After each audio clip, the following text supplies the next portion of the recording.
Hi everybody, I'm Jack Devine. Welcome back to my studio. Today I'm going to teach you this solo. It's out of G and it's kind of got a bluesy shuffle with some dominant chords and some interesting chord changes in it. I hope you like it, okay? 1, 2, 1, 2, 3, 4.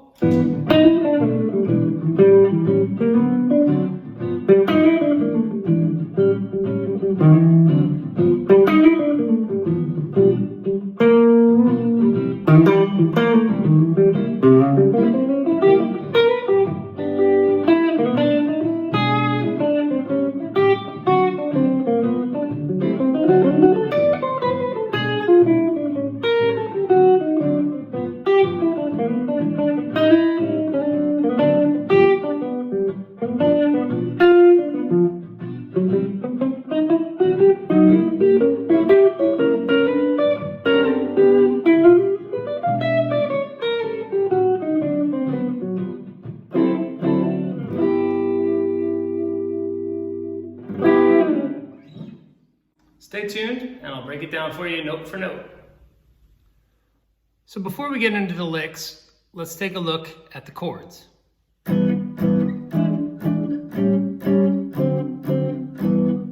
G6, E7, A7, D7, 2 times. So 1, 2, 3, 4.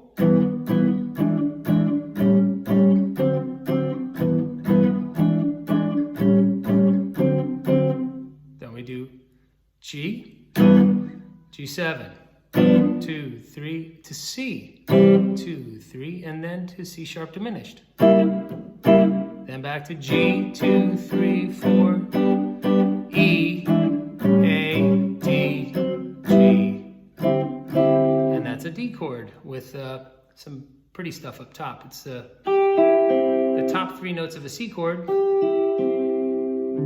with a D in the bass. It's a nice little gospel flavor. The first lick is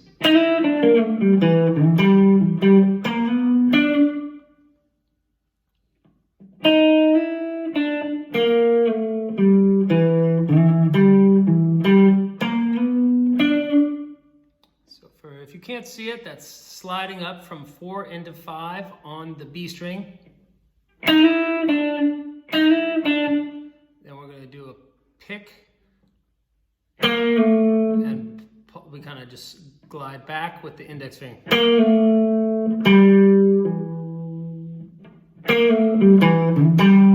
And we're pedaling between the tonic and the 6th degree of the G major scale. Then flat 3 into 3 and then up to 5.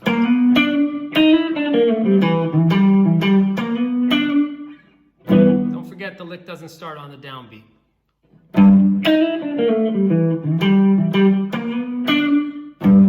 Okay, and this is a call and response. So this would be the call. 1, 2, 3, and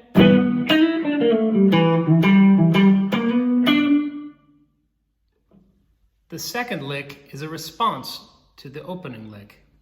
It starts on with my index finger on the G note, 5th fret, D string, very quickly. So I'll slide with the pinky or with the ring finger. And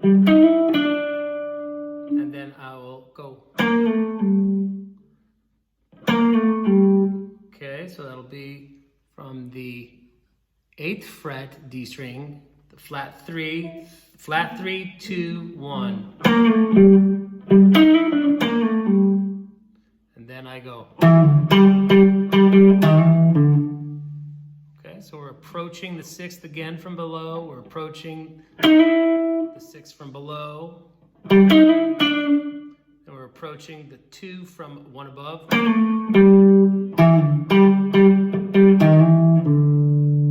Okay, 1, 2, 3, 4.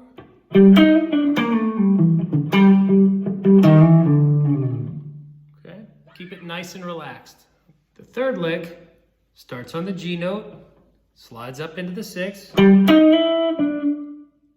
then slides back to the root note through flat 3, 2, and 1.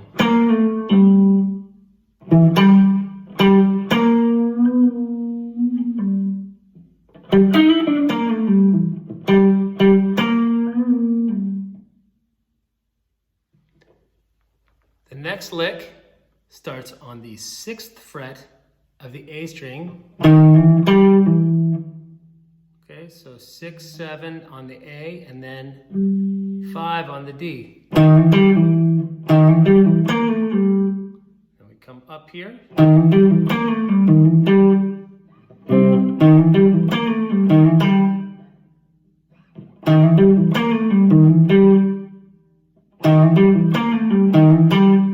That's taking place over the C chord.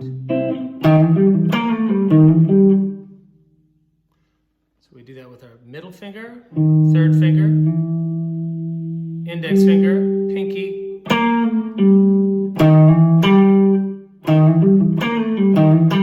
The next lick takes place over the diminished chord, and we approach from 1 below.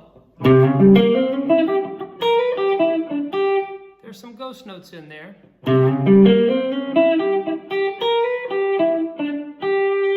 You can play them all, or you can kind of allude to them and make it sound a little funkier.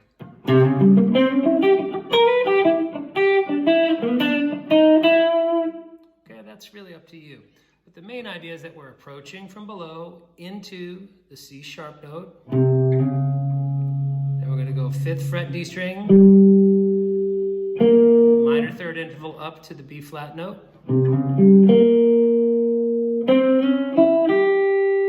So we're going to approach into, again, we're going to approach from below into the C sharp note.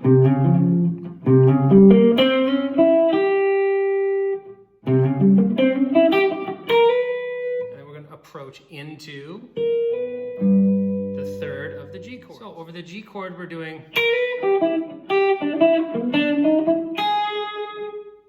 okay, so that's flat 3 into 3, and now we're going to the downbeat of the E chord, and we're going to hit the 3rd note in its scale. Do, re, mi. So,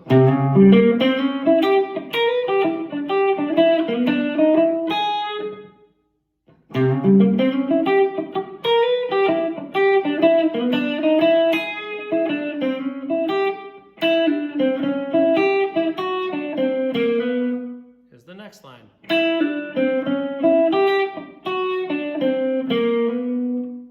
So that's 5, 3, and then we glide up from flat 3, that's 5, 3 frets on the B string, and then we're going to go from the flat 3 into the 3 of the chord, the A chord.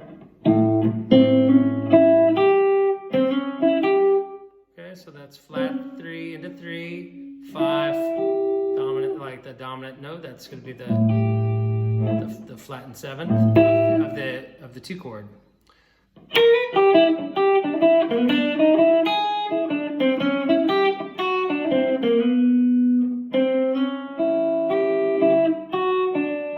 So this is a very common idea here. This is an A7 chord, and then we slide it back 1, and then we flip-flop the interior voicing.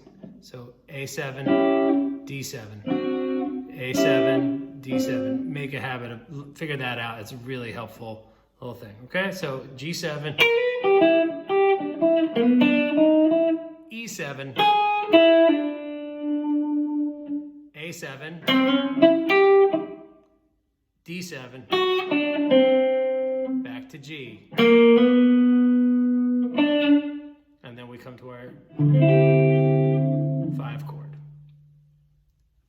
This next line takes place over this D chord. Okay, just to put it in context, and we're going to take this symmetric fingering and the symmetrical picking. Okay, so the picking does the same thing, it's triplets. So it does triplet on the A and the D string, and then a triplet on the G and B, and then another triplet on the G and B. So if you have a mechanism, like a mechanical way of picking triplets across a string pair that's better than this, then I salute you, and I want to hear about it. But down, down, up is what I do. Down, down, up, and then I come to the next one. Down, down, up, down, you know. Okay, so that's down, down, up, then to the G and B pair. Down, down, up, and then again, down, down, up. That's the right hand. It's very simple. Now, left hand sounds complicated, but when you figure out what it really is, it's just doing the 1, 3, and 5, that shape. Okay, that's D, F sharp, and A. Okay? Do that for a little bit. Now, let's bring it, now let's skip the D and do the same shape. Okay? And basically all we're doing is we're getting a D7, flat 2 to the third of the D chord. And because this little bit is symmetrically, fretted, right? It's well, rather the distance between it is all symmetrical. It's minor third and minor third. So that's like a diminished chord. So if we repeat that up 3 frets, it inverted. And that's what it is. So it's 1, 2, 3, 1, 2, 3, 1, 2, 3, 1, 2, 3. And then we're on our downbeat of the G chord. Okay, so we've done the 2, the 5, back to 1. And now we're gearing up for the big downbeat. All right, so there it is.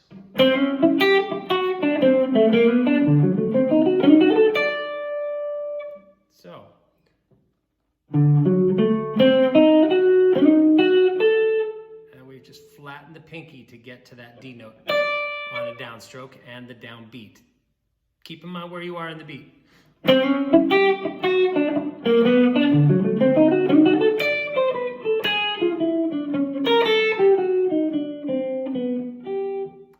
Back with that kind of phony bebop thing in a second. This next line starts on the downbeat with the downstroke at the 10th fret, high E string. So we're going to be utilizing a few techniques here. We're going to be coming into chord tones from 1 fret above, in particular the 3rd and the root. So over the G chord, we're going to come C into B. Over the E chord, we're going to go A into G sharp. Okay, we're going to actually use, like I said, the flat 2 into tonic as well. Over the E chord, we're going to be doing that kind of sound. Okay, now that works over the G chord, but it just sets us up for this nice little kind of snake charmer lick. E chord, right? So we've already done the semitone, semitone, semitone. Okay, 1, 2, 3, G.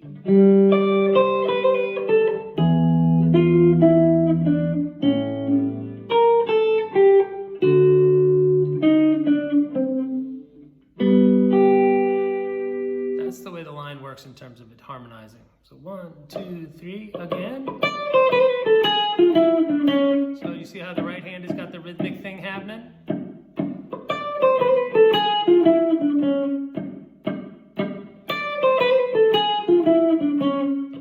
Try to get that happening with the downstrokes on the dominant beat, okay? Dominant notes within the chord, the ones that really spell out what kind of chord it is. I'm coming into the thirds pretty heavily, right?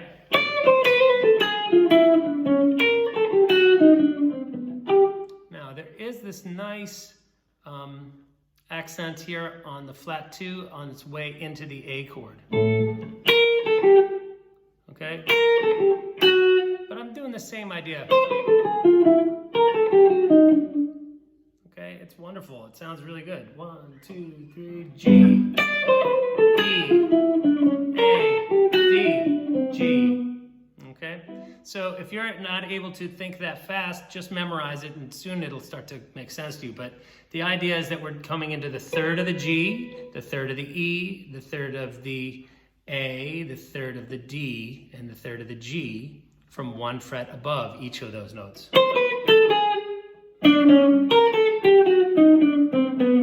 Okay, so we're approaching, okay, 1, 2, 3, and...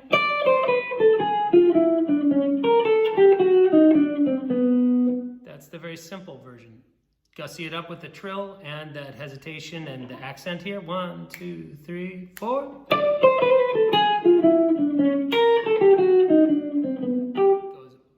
There's a little tag at the end of the bebop section that we need to tag on.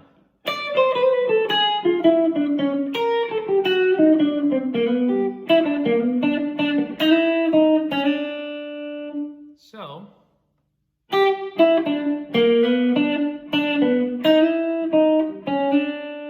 lots of approach notes, okay?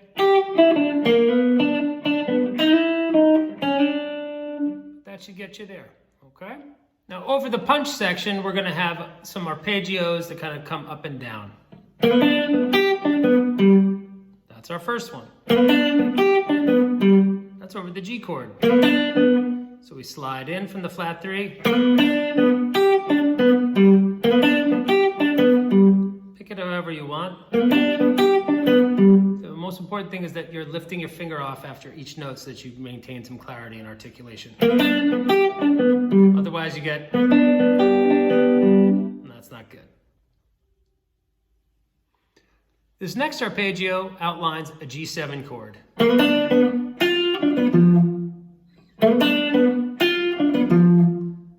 The fingering is a little odd in that I hit the last note with my index finger. You do not need to do that. I did it in the take, and I think the reason why I do it is because I'm thinking of the next line already, which is entirely played with that finger.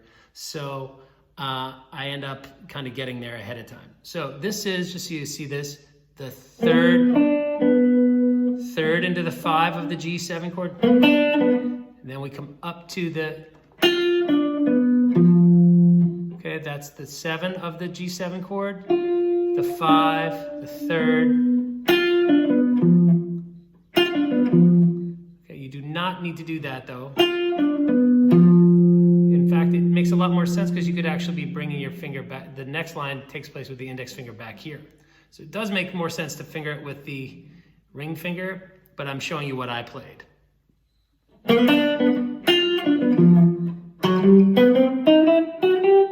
That line I want you to play with your index finger, and there's a reason why, and I'll show you in a second. The next lick is a C major arpeggio where we approach each note, the 5, the tonic, the 3, and the 5 again, from one note below. And we want to do it in a very bouncy and puckish kind of... We want it to sound playful. Kind of like a Les Paul idea. All right, and up here I could have gone. Okay, so if that helps you visualize it, that's every note in that approaching into each chord tone. Or you could do it from here. This is like a C chord, and this right here is the... Okay, so we're going... My main reason for doing it here is that it sounds brighter and more chipper.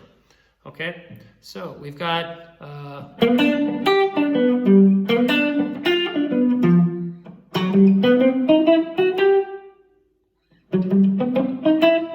if you want, you can do all downstrokes. Okay, or you could. So we're just approaching.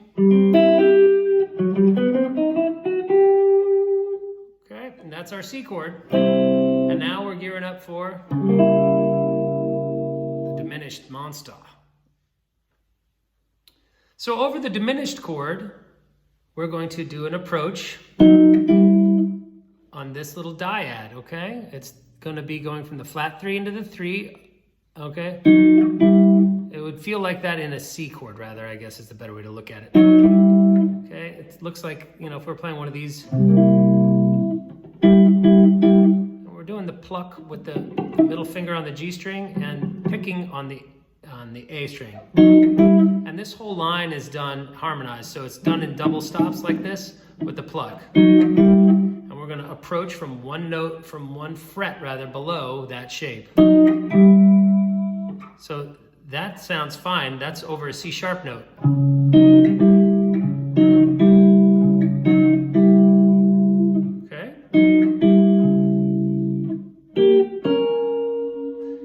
in keeping with the idea of it coming from below and up to the chord tone.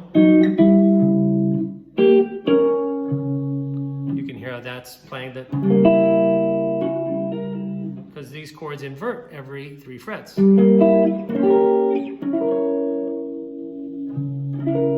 right, so we're going to take advantage of the symmetry that the diminished chord has. So we're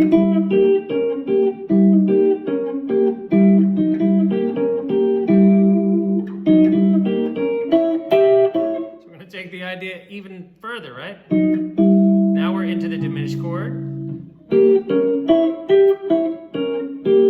That's all over the diminished chord, okay? And that's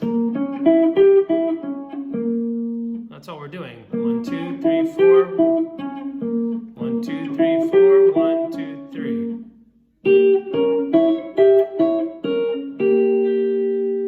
So let's just focus on that. 1, 2, 3, 4. 3, 4.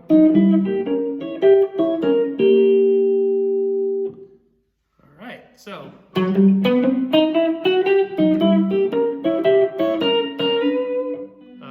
missed one. 1, 2, 3, and.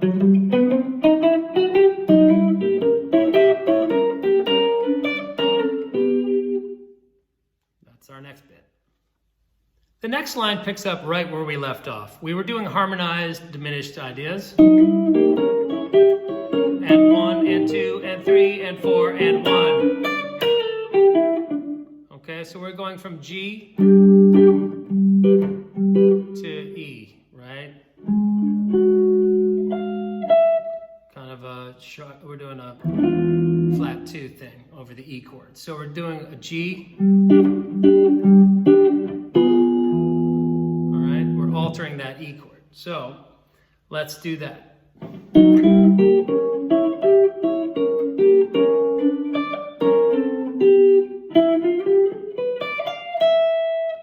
Take it up to that point. So we're already in this position, and 1, and 2, and 3, and 4, and G.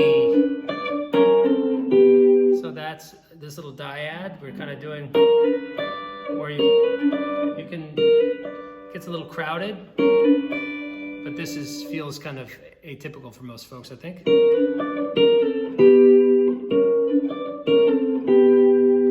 Or you can get fancy, which I tried to do, but screwed up on the take.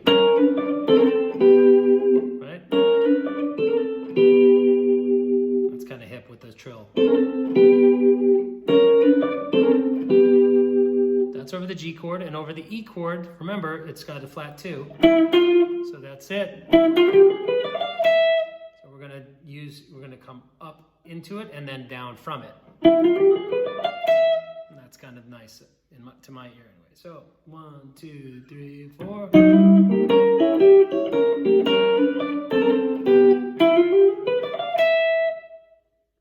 All right, last lick coming up. So the last lick comes straight out of that E altered line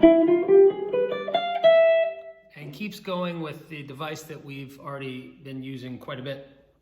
Over the A chord, we're going to go 1 above 3 into 3, 1 above 1 into 1 above 1 into 1. Okay, so over the A chord, and then over D, and then over G. We're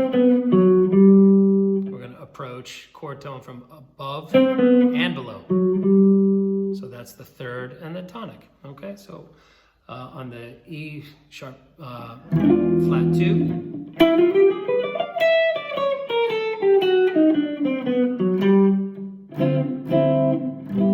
Whoops, didn't mean to do that, but that's cool too. All right, so what's happening? E altered line.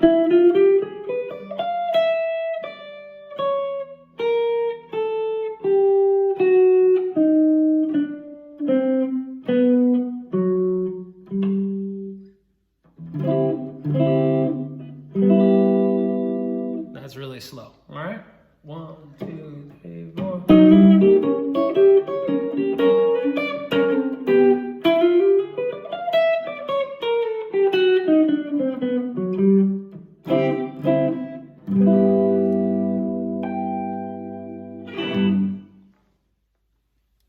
So that just about wraps things up for us today. I'm Jack Devine, and you're making the changes. Thank you so much for tuning into this lesson, listening and learning. If you liked what you saw, please share it with a friend. Hit subscribe, like, leave a note in the comments, whatever you want, man. Totally appreciate you guys taking an interest in my playing and my teaching. And I hope that this lesson brings some value to your playing. This concept of the approach note. Really helpful, really cool thing, both from below and this one with the above thing. I kind of like that one. So I hope you guys had as much fun learning as I had teaching. Stay happy, stay healthy, stay safe, all right? And stay tuned for more lessons. Take care.